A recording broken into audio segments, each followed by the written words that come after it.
1992년 여름, 한창 진행 중이던 광주 장성간 국도공사가 갑자기 중단됐다.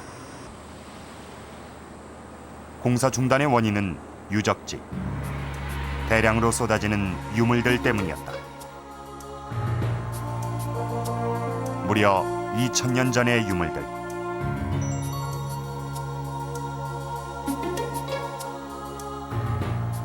놀라운 것은 마치 살아있는 듯 생생한 유물의 상태였다.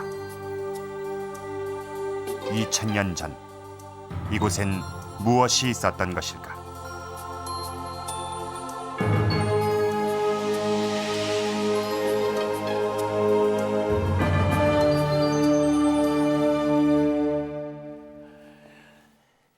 (2100년) 전의 이 유물들이 이렇게 생생하게 남아있다니 놀랍지 않습니까? 그래서 이 광주 신창동 유적지를 일종의 타임캡슐이다라고 평가를 하기도 합니다. 자, 이것을 한번 보시죠. 이것은 지난 1994년 서울시가 남산 한옥마을에 묻은 타임캡슐입니다.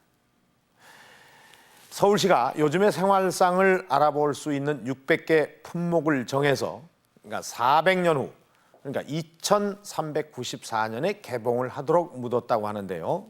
자, 과연 어떤 물건들이 들어있는지 한번 보도록 하겠습니다. 네, 여기 보니까 한복도 있고요. 또 이쪽에는 담배도 보이는군요. 그리고 그 옆에 운동화도 있고, 이 밑에는 돈도 있습니다. 하긴 돈도 시대에 따라 변하니까요. 여기에 보면은 전세 계약서도 보입니다. 그리고 또 이쪽에 보면 이 가정학습지 같은데요. 하긴 이 시대의 교육열을 엿볼 수 있는 하나의 단서가 될 수도 있을 것 같습니다. 물론 이 시대를 기록한 많은 기록들이 후세에 전해지긴 하겠지만 타임캡슐을 열어서 이 구체적인 물건들을 본다면 후손들이 지금 우리가 산 이 시대를 더 생생하게 느낄 수 있지 않을까 하는 생각이 드는데요. 그렇다면 2100년 전의 타임캡슐로 평가받고 있는 광주 신창동, 이곳에는 어떤 물건들이 들어있는 것일까요?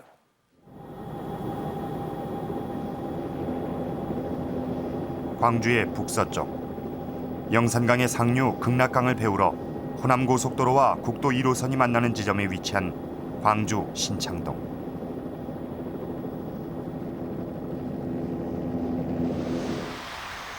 이 일대에선 아직까지도 곳곳에 흩어진 유물들을 쉽게 발견할 수 있다. 이런 것들도 다 우리 유적에서 나온 것들입니다. 이런 거는 이제 구현 쪽에 가까운 것이네요. 아가리 쪽에 가까운 유물이고요. 유물의 양이 엄청나게 많습니다. 약 아마 우리들이 컨테이너로 약 한 3,000 컨테이너 이상의 엄청난 유물이 나왔는데, 중요한 유적이 존재하고 있다는 사실이 학계에 알려져서 있습니다. 먼저 극락강 쪽으로 신창동 발굴 조사는 발굴 초기부터 학계의 집중적인 관심의 대상이 됐다. 그 유적들은 이미 몇 군데에서 조사가 된 바 있습니다. 우선 노랗고 파란색으로 1992년의 시굴 조사에 이어 본격적인 발굴이 이루어진 것은 1995년.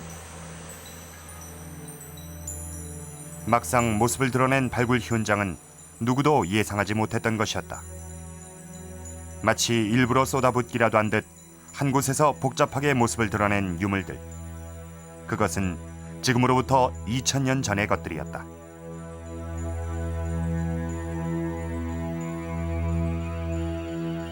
더욱 놀라운 것은 유물들의 보존 상태.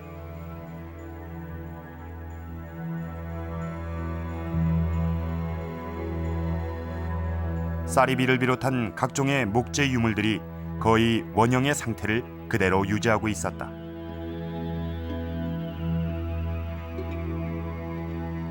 유물 원래의 상태를 훼손하지 않기 위해 발굴은 아주 조심스럽게 이루어졌다.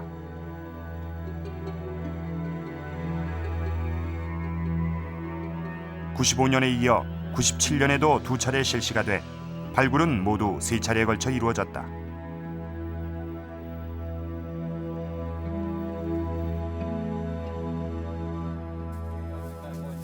신창동에서 나온 것들 예, 예. 신창동에서 나온 것들 이제 보관. 한번 보여주시죠. 광주 박물관에선 신창동에서 출토된 유물들을 보존하기 위해 특별히 신창동 유물 특별 보존실을 지었다. 유물의 양이 엄청나기도 했지만 까다로운 보존 처리를 필요로 하는 목재 유물들이 많았기 때문이다.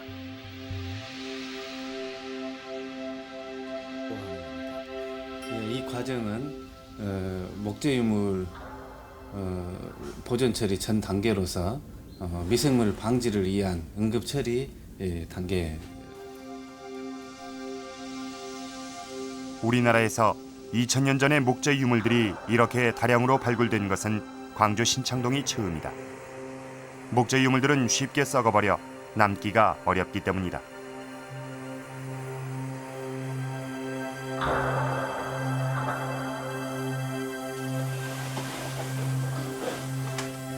때문에 신창동에서 출토된 유물은 상당수가 우리나라 최초의 것이나 최고의 것들이다. 목재 유물 가운데는 나무로 만들어진 농기구들도 다량 포함돼 있었다. 이것도 같은 이제 괭이 용도로 사용됐는데요. 그 모양이 이제 새스라면 좋습니다. 아주 두 가닥에 이걸 하나 2000년 전 농기구의 실물이 확인된 건 역시 신창동 발굴의 성과였다. 집 같은 것을 가로하고 세로로 이렇게 교차해가면서 만들었던 모습입니다. 흙 속에 집 같은 것이 교차한 흔적이 그대로 나타나는 이것은 무엇일까?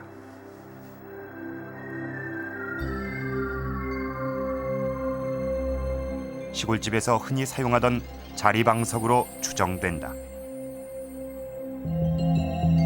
붙여지지 않고 이게 양쪽으로 분리된 모습.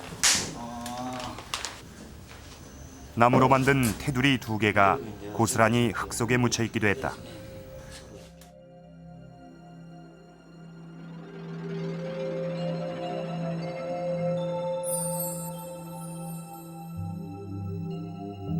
그것은 시골에서 물건을 담을 때 사용하는 소쿠리로 추정되고 있다.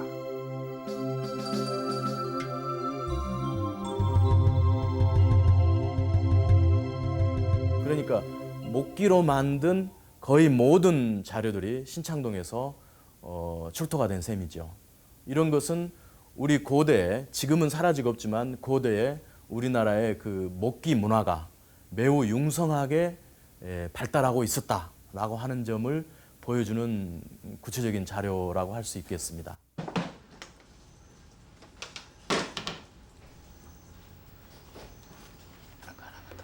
목재 유물뿐만 아니라 생활 전반에 관계된 유물들이 다양하게 출토가 됐다. 여러 가지 종류의 생선뼈를 비롯해 다양한 어패류들은 당시의 식생활을 엿보게 하는 것이다.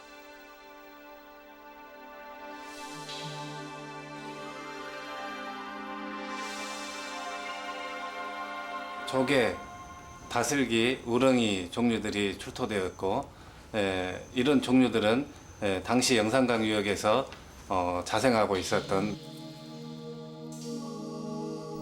2000년 전에 광주 신창동 사람들의 생활상을 고스란히 눈앞에 펼쳐 보이는 광주 신창동 유적지. 그것은 2000년의 시간을 거슬러 우리를 고대로 안내하는 비밀의 문이었다.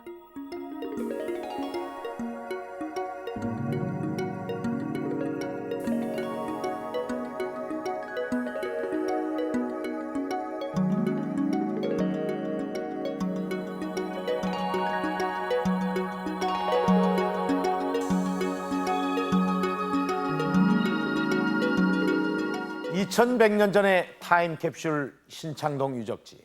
지금 보시는 이것은 1995년도의 발굴 현장입니다. 그런데 이것을 발굴하기 전에는 그 누구도 이곳에 이렇게 많은 유물이 있으리라고는 생각하지 못했다고 합니다. 그런데 막상 발굴을 시작하자마자 이 좁은 현장 여기저기에서 거의 유물들이 쏟아져 나오다시피 했습니다. 그리고 이 발굴자들을 더욱 놀라게 한 것은 이 유물들의 보존 상태였습니다. 자, 이쪽을 한번 보시죠. 이 흙 속에 묻혀 있는 이것은 소쿠리의 태입니다. 그리고 또 여기에 있는 이것은 활인데요. 네. 그런데 마치 바로 어제까지 사용했던 것과 같은 착각을 일으킬 정도로 이 형태가 아주 고스란히 남아 있습니다. 아, 참. 그리고 이 발굴 현장에서 빠뜨리지 말고 주목해야 할 것이 또 있습니다. 그것은 바로 이 흙입니다. 뭐 보기에는 일반 흙과 뭐 크게 다를 바 없이 보이지만 이 발굴 현장에서 출토된 흙은 그 시대의 비밀을 그대로 안고 있는 법입니다. 그래서 우리는 이 신창동에서 출토된 이 2100년 전의 흙을 채취해서 분석을 해보기로 했습니다. 신창동의 토양은 고대 토양을 전문적으로 분석하는 일본 고환경연구소에 의뢰했다. 토양 분석은 여러 과정을 거치게 되는데 먼저 흙 속의 불필요한 물질을 제거해야 한다. 이를 위해 흙 1cc를 물에 희석시킨 후 수산화 칼륨을 섞었다. 수산화 칼륨은 덩어리로 달라붙어 있는 물질을 분리시켜주는 역할을 한다. 분리 후엔 고운 채로 불순물을 걸러낸다. 최종적으로 원심 분리기에 넣어 필요 없는 물질을 완전히 제거한다.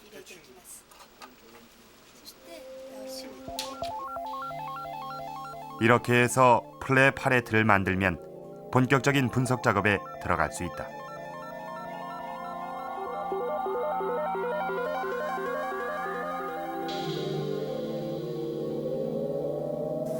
현미경 관찰을 하자 신창동 토양 속에서는 여러 가지 물질들이 보였다.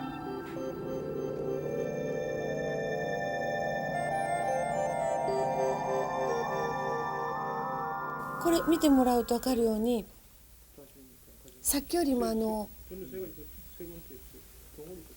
こういう黒い炭化した木片が多いんですね。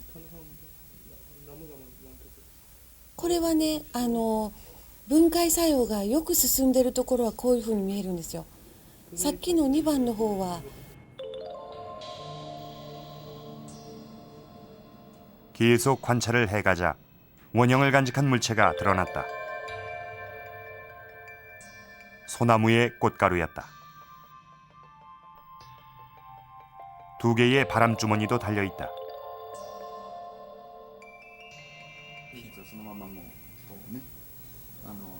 꽃송이 다발이 그대로 보존돼 있는 것 같은 한 덩어리의 꽃가루도 있었다.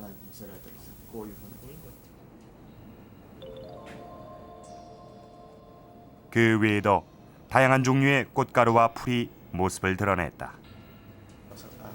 これはね開発リグさん。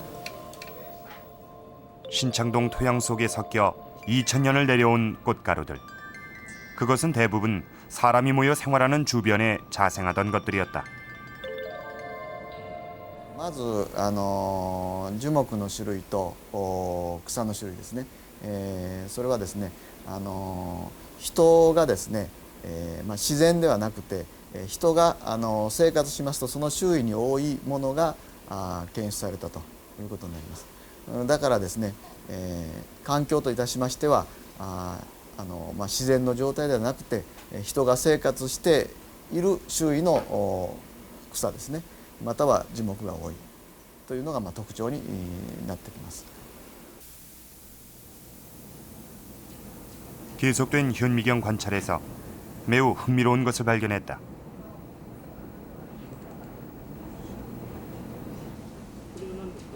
벤츄란です。ベンチュランですね。結構残りがいいですね。いいですね。保蓋の方存状況がいいですね。実はこれでまだ蓋がちょっと残ってそうに見えるくらいまだ綺麗なんですよ。本当はこれも抜けたようになって全く違うものに置き換わっちゃってるんですよ化石として。 だから生の検便検査で見ると中で虫が動いてるのが見えたりすることがある。 살고 있는 사람이 어떤 동물을 찾으면 이런 거 이 안에서 뭐 벌레가 움직이고 있는 이 편충알은 당시 사람들과 무슨 관련성이 있지 않을까? 계속해서 관찰을 해보기로 했다. けどこれがね海中卵なんです 이게 배추란이라고. 真ん中にちょっと裂けちゃってるんですけど 놀랍게도 회충알도 발견됐다. 表面のタンパク膜がちょっと薄くなってきてるんですけど 이것들은 과연 사람의 것일까? 海中卵はですね、人の海中とですね、海中卵と、豚の海中卵が、非常によく似通っておりまして、なかなか分類することはできません。それから便中卵に関しましては、人の便中と、いくつかの、ネズミなどの動物の便中とが区別はできません。ですが、それらがセットで出るということからですね、人のものであるというふうに、その断定するということになります。 2000년 전 사람의 편충알과 회충알. 이것이 의미하는 것은 무엇일까? 海中便中に関しましては、今までのヨーロッパそしてアメリカの研究ではですね、これらは都市型の寄生虫というふうに定義づけられておりまして、それから考えますとこの新シャンドン遺跡というのはですね、定住を行い、人々が非常に多くですね人口が集中した、集落が当然あって、農耕を行っているということが寄生虫卵からも考えられるということになります。 신창동 토양 속에서 나온 기생충알. 광주 신창동 일대는 30년 전 우리 농촌처럼 많은 사람들이 모여 농경 생활을 했음을 말해주는 것이다. 2100년 전 이 광주 신창동 사람들에게도 기생충알이 있었다. 이 기생충의 경우 그 감염 경로가 일단 사람 몸속에 있던 기생충알이 배설물과 함께 이 몸 밖으로 나오게 되고 또 때론 사람들이 이 배설물을 모아서 이 비료로 이용하기도 했다는데 아마 이럴 때 이 인분을 비료로 사용한 그 채소를 날것으로 먹게 되면 이 감염될 확률이 높다고 합니다. 이 나이 드신 어른들은 아마 예전에 이 채소밭의 인분을 비료로 사용했던 그런 기억을 갖고 계실 겁니다. 그러니까 이 기생충 알을 통해서 우리는 2100년 전에 이 광주 신창동 사람들이 몇십 년 전에 우리 농촌이 그러했던 것처럼 인분을 비료로 사용했다는 사실을 알 수가 있을 것입니다. 자, 그런데 이 비단 기생충뿐만이 아니라 이 광주 신창동에서 출토된 이 많은 유물들은 우리 농촌의 모습과 많이 닮아 있습니다. 자, 이것은 뭘까요? 이것은 이 시골 안악들이 이 머리에 물동이 같은 것을 이을 때 머리에 얹던 또알입니다. 자, 그리고 이것은 어떻습니까? 금방 알아보실 수 있겠죠. 이것은 우리가 흔히 볼 수 있는 그 지프로 이렇게 꼬아서 만든 새끼줄입니다. 자, 이 유물들을 보니까 2100년 전의 생활상들이 마치 눈앞에 그려지는 것 같습니다. 자, 이렇게 신창동에서 출토된 유물 하나하나가 다 소중한 것이지만 학자들은 특별히 이것에 주목을 했습니다. 이 기다란 막대기인데 여기 보니까 여기에 구멍이 나 있습니다. 이것이 뭘까요? 이 구멍 난 곳에 이 쇠로 끼워서 넣은 말하자면 낫입니다. 이것은 자루만 남은 채 출토가 됐는데 이 학자들이 그 많은 유물 가운데에서 왜 특별히 이 낫에 주목을 한 것일까요? 우리나라에서 가장 오래된 논유적이 발굴된 울산 묵어동. 광주 신창동보다 앞선 청동기 시대의 유적으로 알려진 묵어동에서는 많은 농경 도구들과 함께 논의 흔적이 발굴됐다. 지금까지 조사된 논 유적에서는 가장 빠른 시기의 논으로서 무거동 논의 규모는 서너 평 미만의 작은 논들. 그러나 이곳에서 낫은 발견되지 않았다. 여기 보이는 석기들은 좀 더 농경 관련 석기들입니다.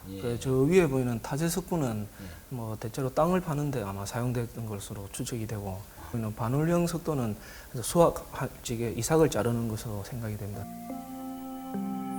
이 시기 수확의 도구로 사용된 것은 낫 대신 반월형 석도, 즉 돌칼이었다. 석도를 사용한 시기에 그 농사의 수확법은 이제 익어버린 소위 이제 열매가 달린 이제 곡식의 이제 그 나달 그 부분이죠. 거기를 이제 선택적으로 익은 것만을 선택적으로 이제 수확이 가능했던 것이죠. 그러나 이제 낫이 출현하게 됐다는 것은 그것을 동시에 수확을 할 수 있다는 의미입니다. 청동기 시대까지 벼는 야생 상태에 가까워 각각 익는 시기가 달랐다. 때문에 돌칼을 이용해 먼저 익은 것부터 하나씩 수확을 했을 것으로 보인다. 그로부터 500여 년이 흐른 신창동 시기. 우리나라에서 처음 발굴이 된 낫은 이 시기부터 벼농사에 많은 변화가 있었음을 의미한다. 오랜 재배 기간을 거치는 동안 농사기법의 발달로 생산량도 늘었고 낫의 등장으로 수확도 훨씬 손쉬워졌다. 그렇다면 농사의 규모도 달라지지 않았을까? 신창동 유적에서는 벼를 재배한 흔적들이 확인됐다. 무고동의 논은 이제 대개 3평 정도 미만의 그러한 소구획의 논들입니다. 그리고 지금까지 우리 한국에서 나온 여러 논들의 구조가 대개 소구획 수준이 소구획의 벼농사를 짓는 논이고, 또 그것이 계곡의 이제 초입에다가 만들어져 있는데 대개 경사가 져 있습니다.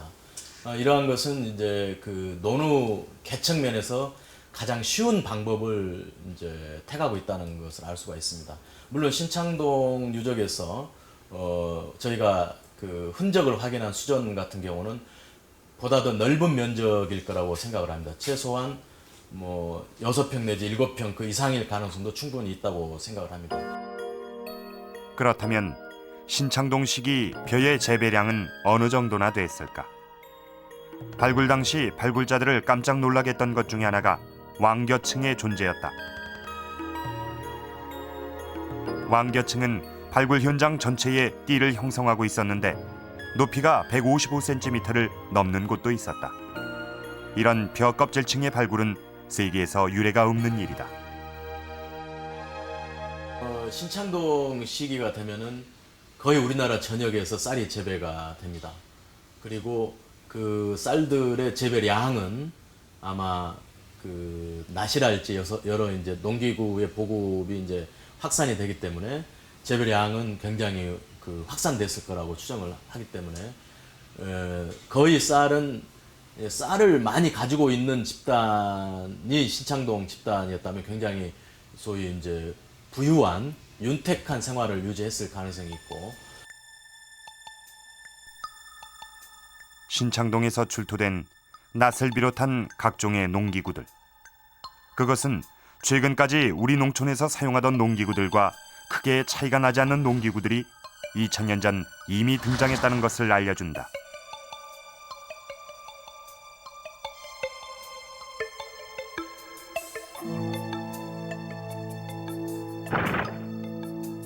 이러한 농기구의 등장은 청동기 이전부터 시작된 한반도의 벼농사가 이 시기에 이르러 진일보했음을 의미한다.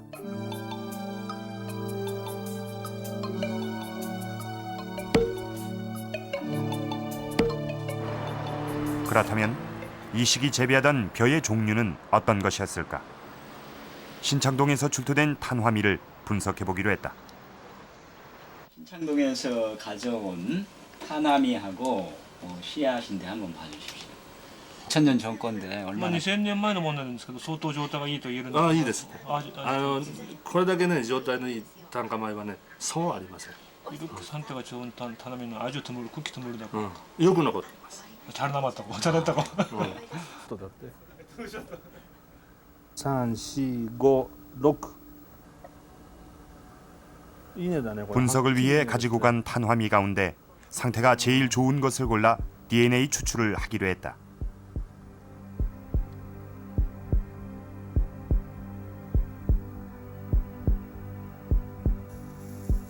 탄화미는 영하 200도의 액체 질소를 부어 순간적으로 급냉시킨 후 순간적인 강한 힘으로 잘게 부순다. 이렇게 해야 탄화미의 세포까지 부서지고 세포 속의 DNA 추출이 가능하기 때문이다. 이렇게 추출된 DNA에 150볼트의 전기 자극을 가하면 DNA는 점점 가라앉는다.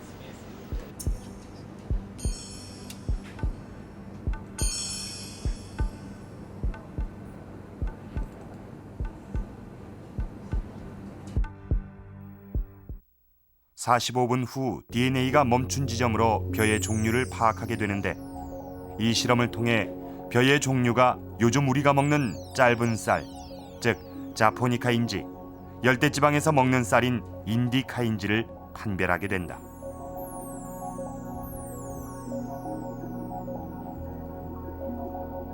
신창동에서 출토된 탄화미의 DNA는 요즘 우리가 먹는 쌀 종류와 같은 선상에 위치하고 있었다.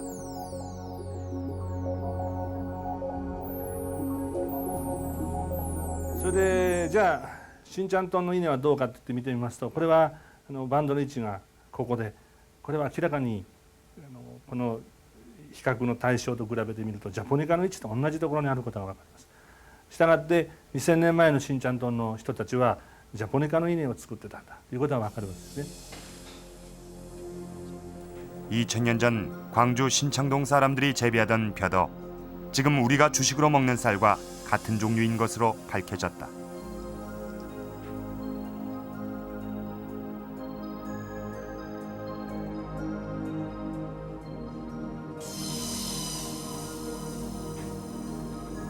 (2000년) 전에도 광주 신창동은 역시 곡창지대였고 이미 발달된 농기구와 농경기술을 가지고 있었던 것이다.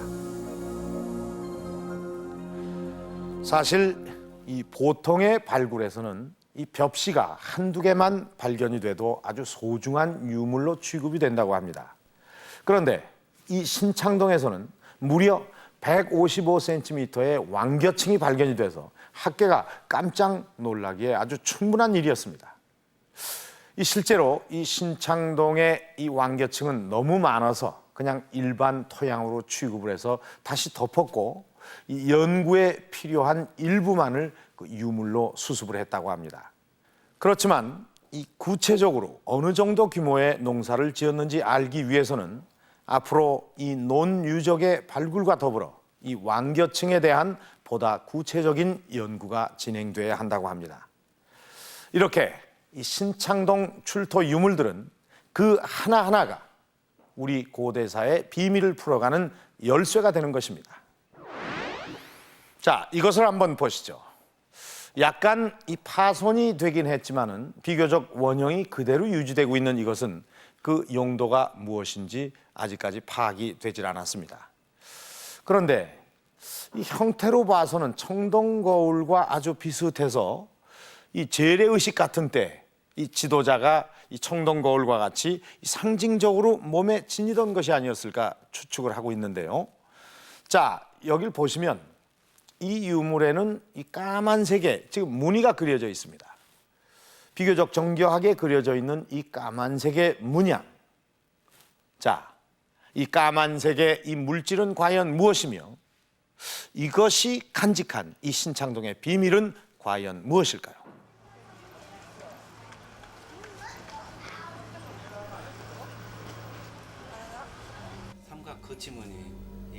재래 도구로 추정이 되는 이 유물은 발굴 당시부터 한쪽 부분이 약간 파손이 돼 있었다. 다행히 파편들도 함께 수습이 돼 그중 조각 하나를 분석해 보기로 했다.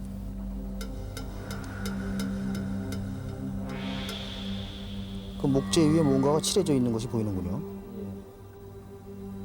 목재 위에 칠해져 있는 물질. 그것은 무엇일까? 목재 위의 검은 물질을 분석하기 위해서는 0.03mm 이하로 프레 팔레트를 만들어야 한다. 현미경 관찰 결과 목재와 색깔이 다른 층이 드러났다. 그것을 확대하자 황갈색을 띤 둥근 세포들이 모여 있는 것이 좀 더 선명해졌다. 칠은 편광에 반응을 하지 않고요. 이 아랫부분은 지금 목재 부분입니다. 목재 도관들이 조금씩 보이고 있는데요. 그 도관 사이에 그런 칠이 스며든 것이 이제 관찰이 되고 있죠. 이것은 그 오칠입니다. 예, 그 지금 화면상에서 지금 보이는 것 같이 그런 황갈색의 그런 그 반투명한 어떤 그 수지상 층들이 형성되어 있는 것으로 봐서 오칠이 확실합니다. 발굴 현장에선 한 다발의 털도 함께 발견이 됐다. 이것은 오칠과 어떤 연관성이 있진 않을까? 우리는 3대째 오칠 공예를 해오고 있는 오칠장인 김을생 씨를 찾았다.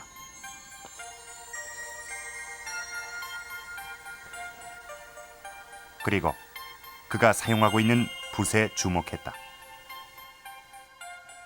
이것이 우리 사람의 잇몸입니다. 부드럽고 또 부드러운 반면에 또 잘 섭니다. 그래서 털 중에는 우리 잇모가 칠 기알로서는 우리 기알이라고 하거든요. 제일로 좋지 않냐는 생각이 듭니다. 그렇다면 신창동에서 나온 털은 혹시 오칠붓으로 사용한 사람의 모발은 아닐까? 단정적으로 얘기하기는 동물 모발 중에서 개 모발이나 이런 거 같지는 않아요. 그런 건 좀 이거보다 얇고 그런데. 얇은 거요? 큰 동물 모발. 큰 동물? 멧돼지도 뼈도 나왔어요. 현미경 관찰을 시도해봤지만 불순물이 너무 많이 붙어 있어 확인을 할 수 없었다.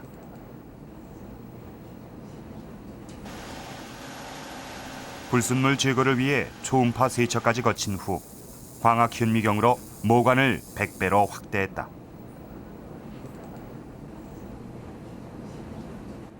모발의 형태를 띠고 있습니다. 그래서 보시다시피 안쪽에 이 까만 부분은 이제 모발에만 있는 수질부라고 하고요. 형태는 분명히 드러났지만 사람의 것인지 동물의 것인지 구별이 쉽지 않았다. 사람 걸 볼 수 있고 그 밑으로 뭐 고양이 털, 사슴털, 토끼털, 쪽제비털. 이게 보시다시피 뭐 그 무늬의 간격이라든가 그 표면의 무늬가 사람 같은 경우는 이제 약간 불규칙한 그 선형을 띠고 있고요. 고양이 털 같은 경우는 좀 간격이 좀 넓은 특징이 있고, 뭐 사슴털, 토끼털 같은 경우는 굉장히 간격이 좁고요. 쪽제비털 같은 경우에는 이렇게 사람 모발과 비슷한 문양이 나타나긴 했지만 단정짓기는 어려웠다. 그래서 세포 속에 들어있는 미토콘드리아의 DNA를 분석해보기로 했다. 사람의 모발만을 인식하는 시약을 사용해 DNA 증폭을 유도한 결과 화면에 미토콘드리아 증폭이 나타났다. 전체 분석을 종합해보기로 했다.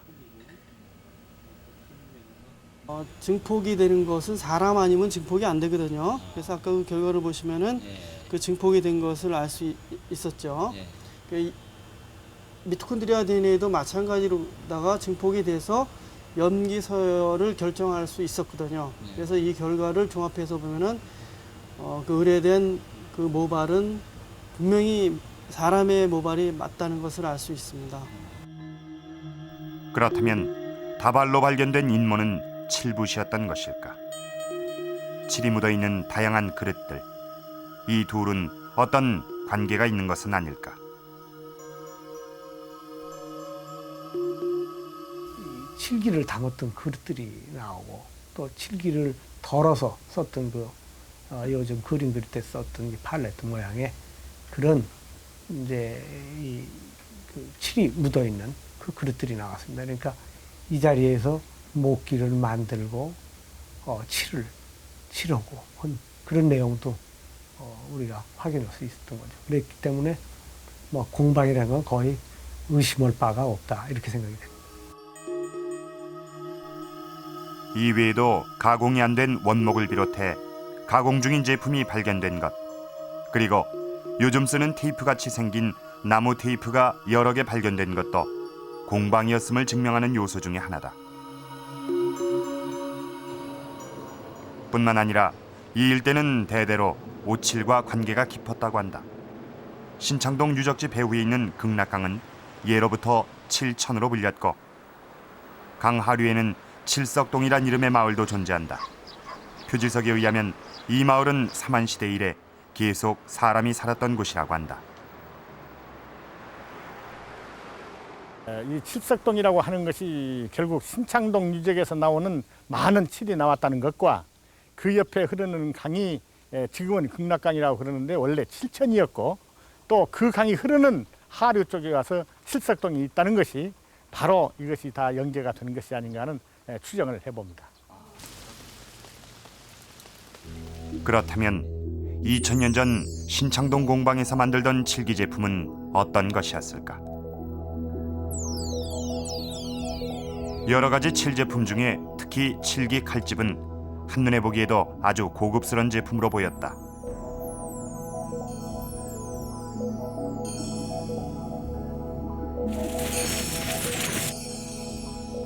칠기 칼집을 만드는 과정을 살펴보면 먼저 칼집 모양을 깎은 뒤 두 면을 분할하고 칼이 들어가는 부분의 내부를 파냈다. 그리고 나무 테이프를 촘촘히 발라 두 조각을 이은 뒤 오칠을 한 것이다.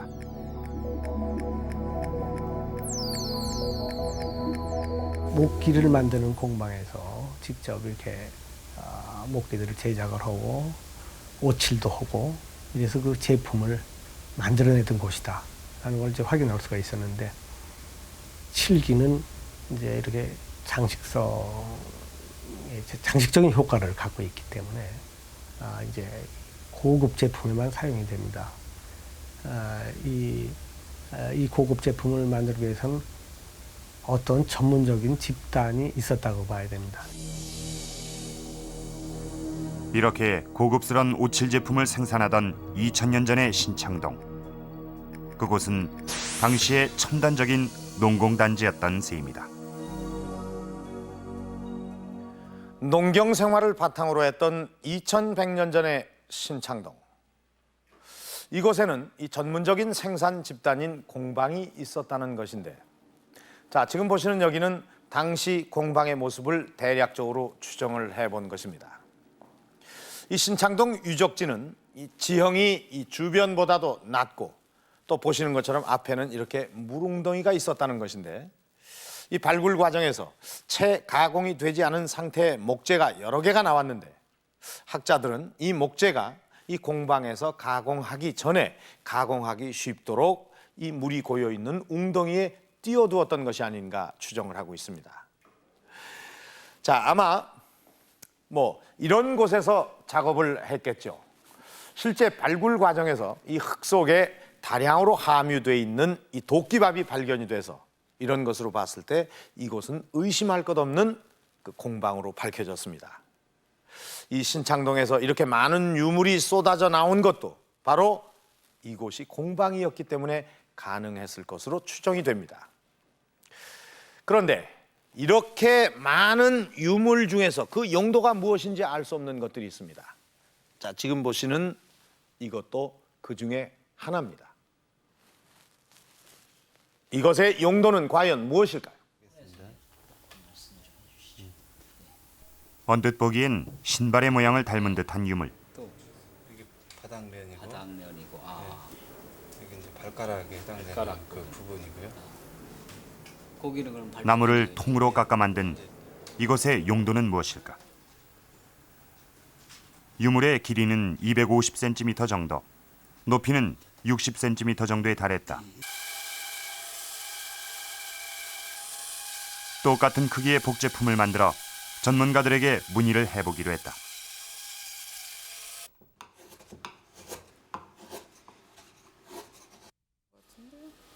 때 부드러운 게 편하지 하기가. 혹시 집신과 관계 있는 물건은 아닐지 지풀문화연구회를 찾았다.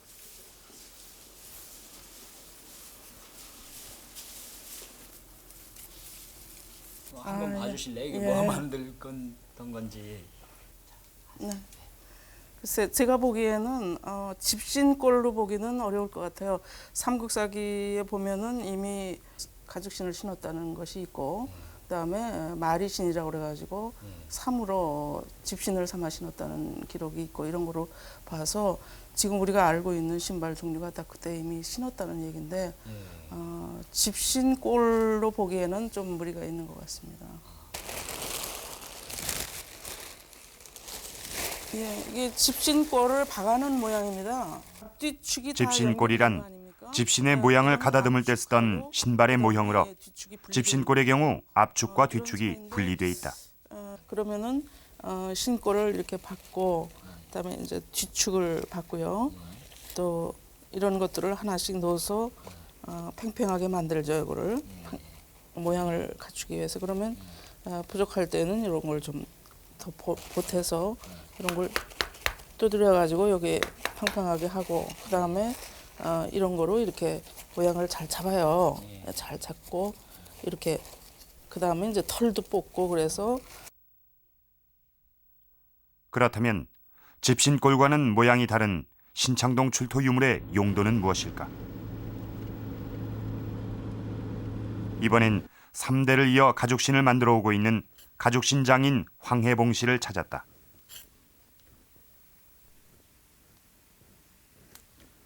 신골 같아요. 그러면은 이게 그 출토된 지가 지금 이게 사만 시대면 굉장히 오래된 2000년이요. 그러나 가죽신의 경우도 역시 신발꼴의 앞축과 뒤축이 분리돼 있어 모양이 일치하진 않았다.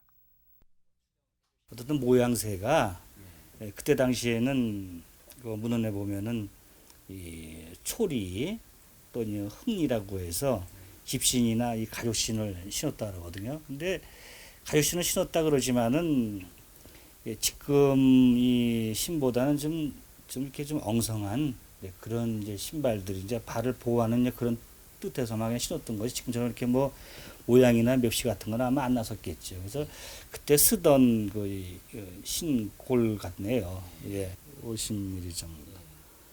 우리는 신창동 출토 신골을 이용해 가죽신을 만들어 보기로 했다.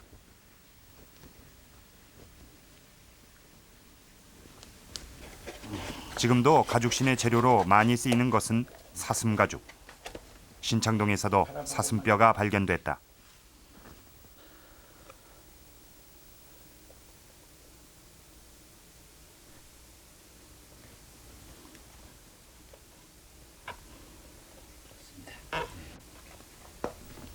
형태가 어느 정도 완성이 되면 신발꼴을 넣고 크기와 모양을 정교하게 잡아간다.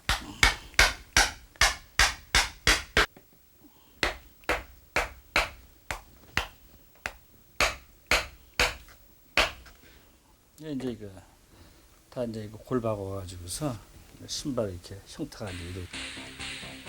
가죽신의 경우 가죽이 부드러운 상태에서 작업을 하기 때문에 완성된 후 숯불에 말려주면 형태가 완전히 굳어진다.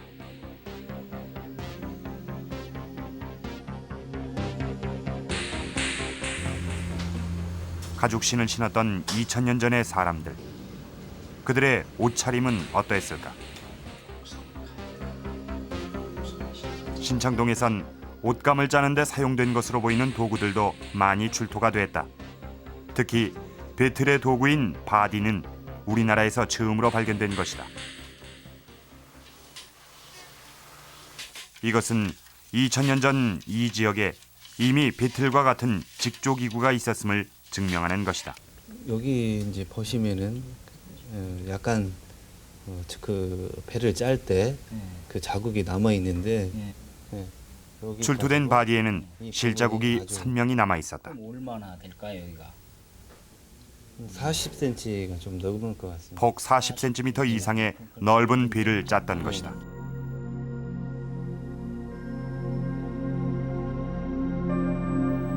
이것은 삼국지 위지 동의전에 전하는 기록을 증명함과 동시에 이곳 신창동이 옷감뿐 아니라 신발, 의식주에 필요한 다양한 물건들을 만들던 종합적인 농공단지였음을 말해주는 것이다.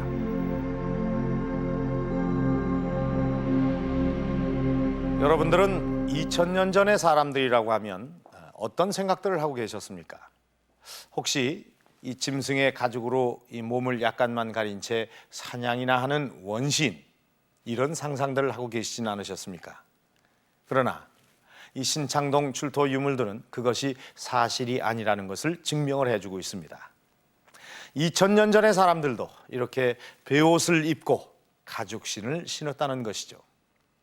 이렇게 신창동 이 출토 유물들은 당시의 역사 기록을 받쳐주는 이 고고학적인 증거로도 아주 큰 의미가 있습니다. 사실 우리나라에는 이 BC 1세기경, 그러니까 그 당시의 모습을 기록한 역사 기록은 남아있질 않습니다. 단지 이 중국의 기록에서만 그것을 찾아볼 수가 있는데요. 한번 보도록 하겠습니다. 위지 동의전 한조에 보면은 김인토, 저종식, 이 지방 사람들, 즉 마한 지방 사람들은 대대로 벼를 심어서 곡식을 해 먹었다. 또 지잠상 장면포, 누에를 쳐서 비단을 짤 줄 알았다. 이렇게 기록이 되어 있습니다. 그런데 그동안에는 이런 기록이 옳은지 그른지를 판단할 근거가 없었습니다. 그런데 이 신창동 출토 유물들이 그것이 사실이라는 것을 증명을 해주고 있는 것입니다.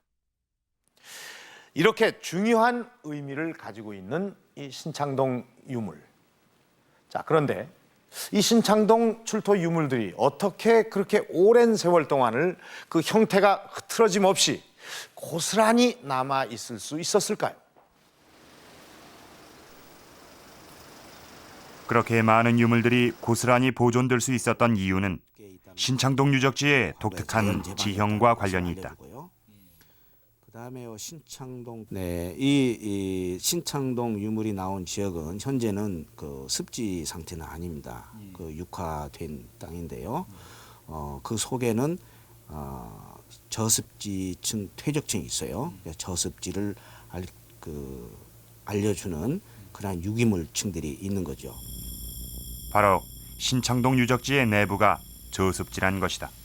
하천 그 주변에 일종의 배후습지하고 관련이 있습니다. 그러니까 골짜기에서 하천 쪽으로 흘러가는 물이 고일 수도 있고, 또 하천이 범람하면은 범람할 때 넘어온 물들이 거기에 고여서 다시 하천으로 못 돌아가는 거죠. 그래서 거기에 항상 그 물이 고여 있는 그런 곳이 지금 이 지역의 그 배후습지, 저습지로 나타나는 것입니다. 제방이라고 할 수 있는 부분이요. 모래. 1910년대 지도에서 살펴봐도 신창동 일대는 강둑보다 낮은 지형으로 나타난다고 한다. 그래서 이 지역들은 과거에 물이 잠겨 있었던 소위 말하는 배후습지입니다. 그렇기 때문에 강물이 불어넘치면 빠져나가지 못하는 늪지 같은 곳이었다. 물이 이쪽은 넘어들어올 수도 있고 물이 이쪽에서 흘러 들어올 수는 있는데 넘어가지를 못하는 거죠.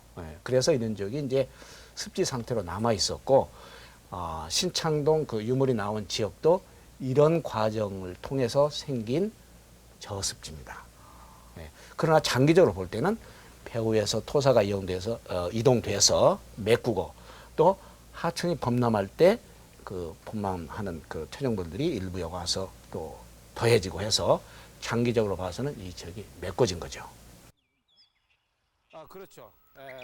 신창동의 뒷산으로 올라가 보면 신창동 유적지 지형은 여전히 주변보다 낮다는 것을 알 수 있다.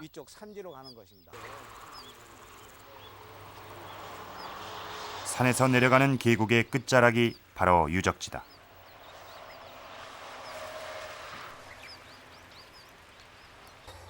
지금 양쪽에 그 산 능선이 있고, 이 가운데 곡지형이 이렇게 발달되어 있습니다. 그래서 이 곡지는 쭉 뻗어가지고 신창동 그 유적지로 이어져 있어요.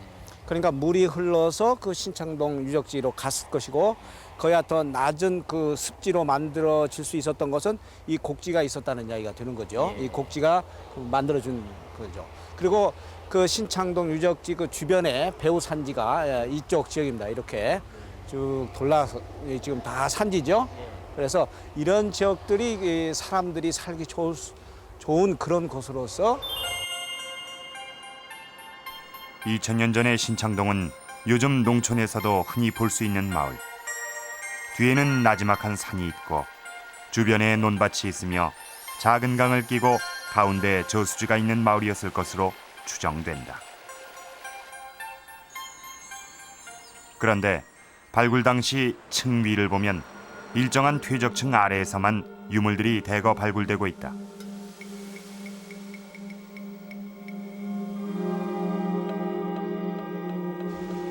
그것은 퇴적층의 형성과 관련이 있다.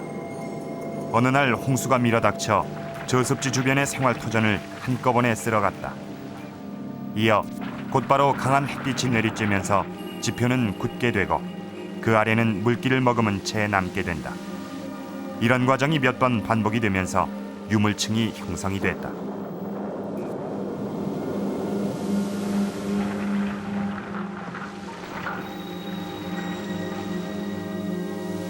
그런데 여기서 중요한 것은 유물층을 외부와 완전히 차단시키며 일종의 방어벽 역할을 한 적갈색 황토 사질층이다.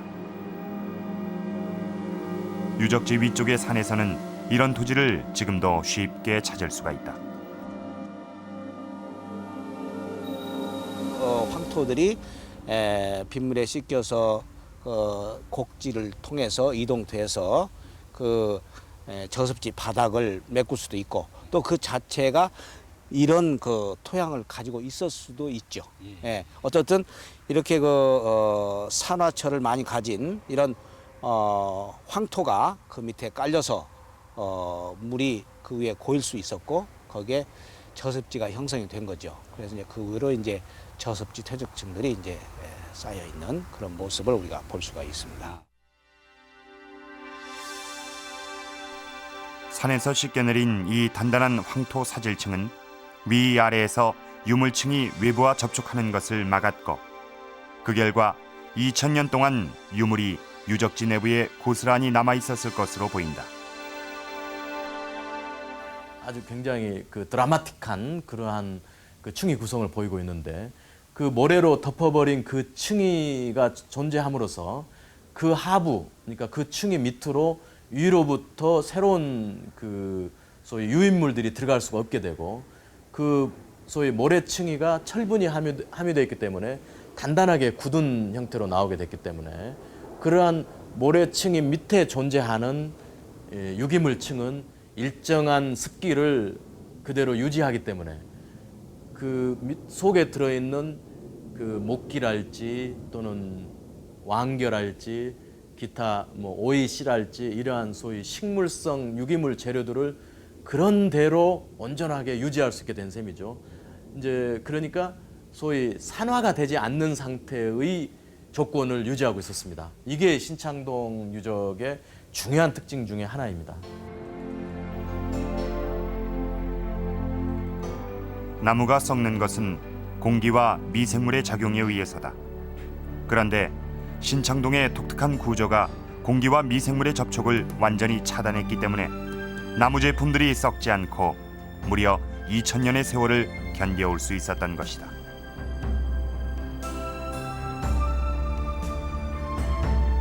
(2000년) 전 당시의 일상생활에 필요한 모든 제품을 생산했던 농공단지 광주 신창동은 바로 이렇게 독특한 자연 지형 덕분에 오늘 2000년 전의 모습을 우리에게 전해주고 있는 것이다.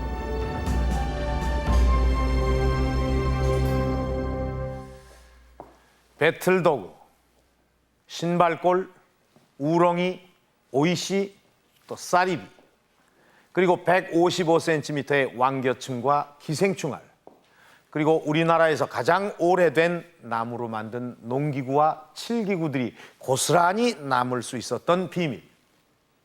그것은 바로 저습지라는 이 신창동의 독특한 지형에 있었습니다. 다행히 이 신창동 유적지는 그 중요성을 인정받아서 이 문화재 보존 지역으로 결정이 되면서 한바트면 이 유적지를 그대로 관통해서 지나갈 뻔했던 도로가 이 유적지를 비켜갈 수 있게 됐습니다. 사실 우리나라에서 이 도로가 유적지를 비켜간 사례는 이 광주 신창동 유적지가 처음 있는 일이었습니다. 하지만은 우리가 여기서 한 가지 주목해야 할 것이 있습니다. 지금까지 이 발굴이 된 부분은 이 신창동 전체 유적지 가운데에서 극히 일부분에 불과하다는 것입니다. 이 외국의 경우 이 중요한 유적 발굴은 수십 년에 걸쳐서 계속되는 경우가 많은데 신창동 유적지는 1992년부터 시작해서 1997년까지 세 차례에 걸쳐서 발굴이 있은 후 지금까지 여러 가지 사정으로 추가 발굴이 이루어지지 않고 있는 실정입니다. 아직도 개봉되지 않고 남아있는 부분, 그 속에는 2100년 전에 우리의 생활상을 보여줄 수 있는 또 다른 어떤 유물들이 들어있는 것일까요? 2100년 전의 타임캡슐 신창동 유적지, 그 타임캡슐 속의 비밀은 아직도 상당 부분 수수께끼로 남아 있습니다.